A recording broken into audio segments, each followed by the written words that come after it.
So, long time no see.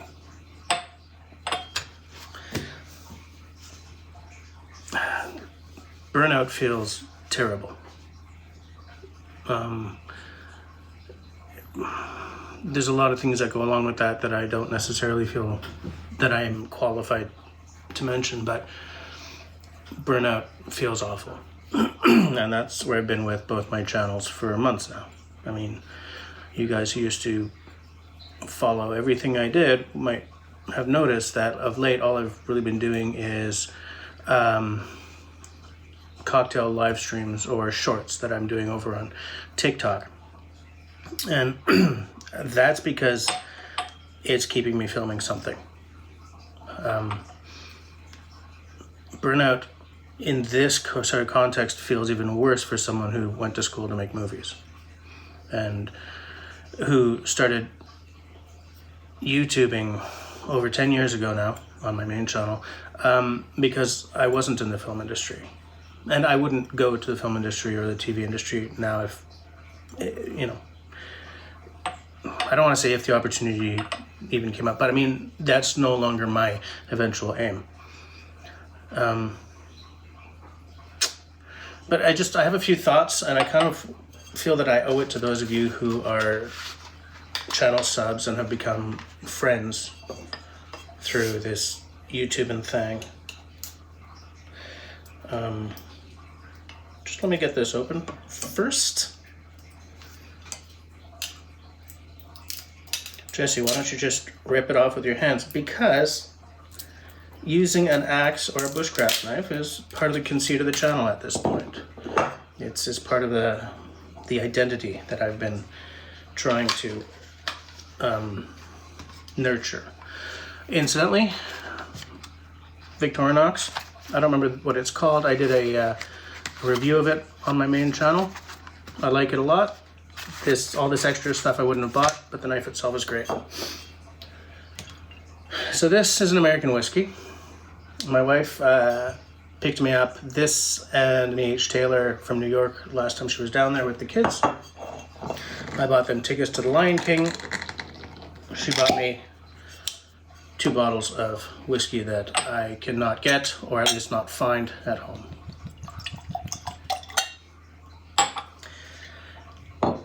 I've been loath to open this, A, because it hadn't come up in the order that I've been maintaining, but now it's because I don't know when I'll be able to buy American whiskey again. And honestly, I'm not sure I'm going to, even when the whole madness we're living through is over. So this bottle's just been sitting there. I've been like, oh, can't touch it. But you know what? There are a lot of Canadian next-gen distilleries putting out, excuse me, bourbon in all but name. So I will likely spend the next year or two discovering those, especially because now the inter-provincial trade barriers are falling, so I'll be able to get some good stuff from across the country. So this is called Hudson whiskey, New York. It's a 5-year, 750 mils. It's 46% alcohol by volume, and you guys know me. If it's above 45, I'm happy, or 45 or above. Distilled and matured by Tuttletown Spirits, Gardner, New York. Bottled by William Grant and Sons, Edison, New Jersey. Aged a minimum of 5 years. Please drink responsibly. So this has a mash bill of 95% corn and 5% malted barley. So I think I just saw some tasting notes appearing, so I didn't. I'm not wearing my glasses, so it's hard for me to read that anyway. Lovely color. This is a straight bourbon. Actually, it's a lovely color. I'm looking through it at the window outside, and it's just like what you're not necessarily seeing is like if you look through a light. If you look at if you look through it at a light. One of the things I wanted to tell you guys about is that this video I will not edit. If I like it when I'm finished filming it, I'll rewatch it. If I like it, I'll put my splash screen, I'll put my end screen, and I'll just put it up. So that little verbal typo I just did, that will stay in. If you see the video, you'll know that I'm okay with it. because I've shot a variant of this video several times, but it always ended up coming across like, I'm whining about being burnt out, blah, blah, blah. Whatever. I have what might be a plan to sort of get back into shooting. But it's going to require a different methodology or a different view. I keep looking at the screen instead of the lens. Sorry guys, I'm doing this on my phone. But anyways, the number scale, it's gone. It was just another thing while I was editing that I had to do the math and everything. Forget about it. Will I do tasting notes? Likely, but maybe fewer straight reviews than I was doing. The reason for that, I realize now that this might be coming across as is it Whiskey Vault? Daniel's videos now where he just sort of comes, talks to the camera and does a few tasting notes. But I'm okay with that because I really like his newer videos a lot more. I find them more interesting. So I don't know, if I like how this video goes, maybe I'll do more stuff like this where I just talk about something. That is very recognizably bourbon. That's very caramel, some citrus. There's a lot of peanut, and I like that about bourbon. It's warm. At 46%, you're not afraid to get your nose in there.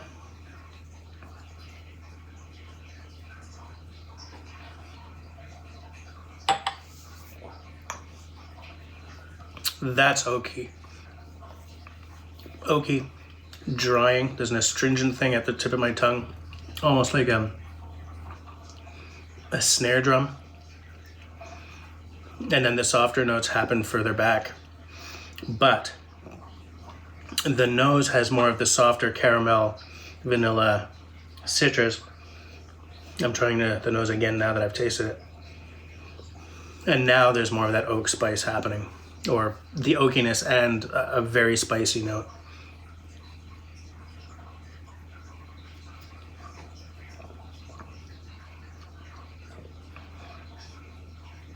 I like the woodiness. I always like a whiskey with a pronounced woody note. And this one, it might be just a little too big. I like it, but it might be just a little too big. I think if I leave this sit for 5 minutes, I may get very different notes. So, okay, so 5 minutes have passed. I'm back. Watch is dead. There we go. So, let's give it another tasty McTaste. Okay, that's toned down. Sugary, a brown sugar note. Everything has come down just a little bit. It's not quite as big on the nose.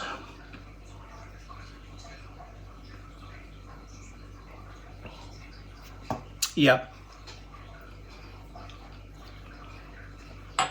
The spice is definitely there, but like it kind of boom when I had first opened the bottle.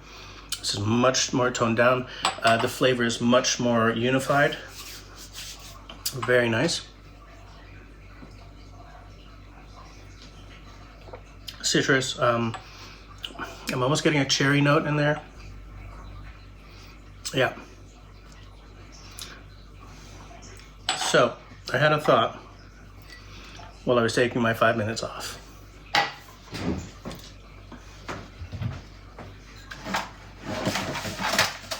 I forgot to get my sugar cubes. As I said, I'm not editing this, okay? You guys are seeing it mistakes and all. I think this will make a terrific old-fashioned.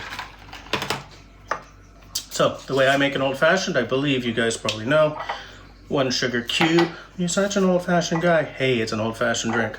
1, 2, 3, 4 orange bitters. 4 Angostura aromatic bitters. 1, 2, 3, 4. The muddle that my friend Robin turned for me on his lathe out of applewood. Give that a crunch McCrunch. You're supposed to add a little bit of water. Okay. There. It's supposed to be soda water. Shut up. The reason for the water is because it helps to make the sugar sort of turn it more into a solution than just a bunch of grains in some bitters. So good. One clear ice cube. Does that show up? I mean, it's getting a little frosty, but throw that in there. That's not the right spoon. I know. I have no idea where my bar spoon is. I think it might still be downstairs. I did a live stream last night. The cleanup was real, people. I wish this was positioned so that you guys could see the glass as I do the pour. I might pour. There we go. Old Fashioned is a drink that I used to judge a new bar that I'm going to. Now, I don't have any oranges right now. I'm going to go out and buy some later, but I wasn't planning to make a cocktail. So I'm just going to put in some maraschinos. I generally don't put a cherry in an Old Fashioned. I'm only an orange twist. But hey, we work with what we got, eh?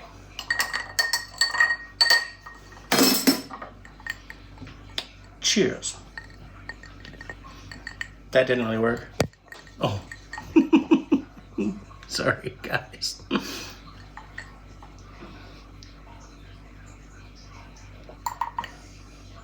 Yeah, that makes a very good Old Fashioned. Because there's a bit of spice to make everything jump just a little bit. Because when you've got like a sugar cube in there, you don't want something that's only caramelly goodness, because then it's going to be a little too spicy. But yeah, lovely color, lovely taste. So yeah, no more numbers. I'm just going to say if I like it or not. I spent weeks trying to figure out, do I want to do A, B, C, fail? Do I want to do, like, was it the Whiskey Dictionary? Was it try it, buy it, stock it, or drop it, I think? Which is a good system, but I don't want to copy someone else's system so overtly. And I realized that swapping out an oppressively mathematical system for someone who's as enumerate as I am for just some other system that I have to keep track of is probably not the way to go. I probably just need to say if I like something or not, or if it's meh, you know.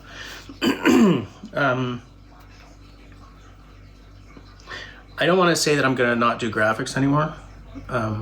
Some graphics will disappear. Like, I'm not going to have that thing come out with the grade on it anymore, which is great for getting a video out faster, let me tell you. But I don't know. Let me make a couple of videos and experiment a little bit and see what I can do without it just killing me. Because, as I said, it feels terrible to be burnt out. I have to acknowledge the reality, and I have to get through it somehow. Because I like you guys, and I like doing this. So, that's the state of my channel right now. And that's the Hudson Whiskey 5. Forgot to say, I do love this bottle, by the way, and I love the graphics. I always like to talk about the graphics in the bottle because in Cégep, which is, I guess, college outside of Quebec, I was in graphic design, and I love that design.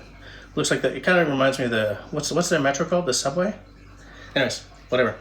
I'm rambling, and I'm doing minimal editing, if at all, so I'm just going to say that's all she wrote. Thanks for hanging with me for this, in certain ways, maybe BS little episode, but I hope you enjoyed it anyway. If you did like it, then please do the following 3 things. 1, comment down below. Have any of you dealt with feelings of burnout of late? And how did you get past it? Or did you get past it? 2, share this video. That does help me. And 3, leave me a smiley thumb. If you don't like what I'm doing, that's all right. Leave me a frowny thumb. Thanks for watching, guys.